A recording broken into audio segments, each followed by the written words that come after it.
Click করুন অ্যাপের bell আইকনে আর সাবস্ক্রাইব করুন এবিপি আনন্দ। সব সময় থাকুন খবরে। চোখ রাখবো পরের খবরে। রোজভ্যালি কাণ্ডে এবার গৌতম কুণ্ডুর পরিবারকে উচ্ছেদের নোটিশ ইডির। সূত্রের খবর, গৌতম কুণ্ডুর পরিবারকে নোটিশ পাঠিয়ে সাউথ সিটির 3টি ফ্ল্যাট বাজেয়াপ্ত করার প্রক্রিয়া শুরু করেছে এনফোর্সমেন্ট ডিরেক্টরেট। বিস্তারিত জানবো, কথা বলবো আমাদের প্রতিনিধি প্রকাশ সিনহার সঙ্গে। প্রকাশ, ইডি সূত্রে আর কি জানা যাচ্ছে?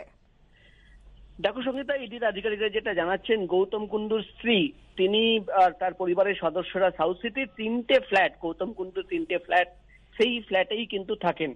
ইডির আধিকারিকরা জানাচ্ছেন তাদের নোটিশ পাঠানো হয়েছে, এভিকশন নোটিশ অর্থাৎ উচ্ছেদের নোটিশ পাঠানো হয়েছে এবং দ্রুত এই 3টে ফ্ল্যাট খালি করে দেওয়ার নির্দেশ দেওয়া হয়েছে।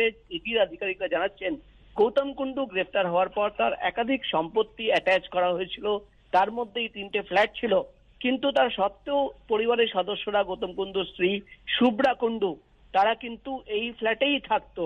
এখন ইডির আধিকারিকরা নোটিশ পাঠিয়ে, এভিকশন নোটিশ পাঠিয়ে দ্রুত ফ্ল্যাট খালি করে দেওয়ার নির্দেশ দিয়েছেন।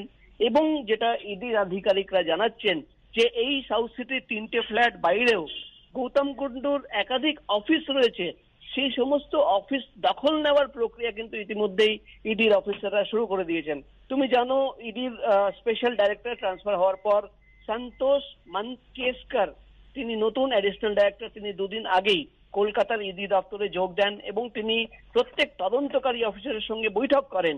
সেই বৈঠকের পরেই কিন্তু ইডির এই তৎপরতা আমরা দেখতে পাচ্ছি এবং যে 3টে ফ্ল্যাট এবং অফিস এখন পর্যন্ত ইডির আধিকারিকরা দখল নিতে পারেননি গৌতম কুণ্ডুর, সেই পরিবারের সদস্যদের, গৌতম কুণ্ডুর স্ত্রী শুভ্রা কুণ্ডুকে নোটিশ পাঠিয়ে সাউথ সিটির 3টে ফ্ল্যাট উচ্ছেদ করার অর্থাৎ খালি করে দেওয়ার নির্দেশ দিয়েছেন ইডির আধিকারিকরা। এবং ইডির আধিকারিকরা জানাচ্ছেন এই ফ্ল্যাট খালি করে দিলে দখল নেওয়ার যে প্রক্রিয়া, সেই প্রক্রিয়া কিন্তু তারা শুরু করবেন এবং গৌতম কুণ্ডুর সাউথ সিটির 3টে ফ্ল্যাট এবং একাধিক অফিস তারা কিন্তু পুরোপুরি দখল নিয়ে নেবেন।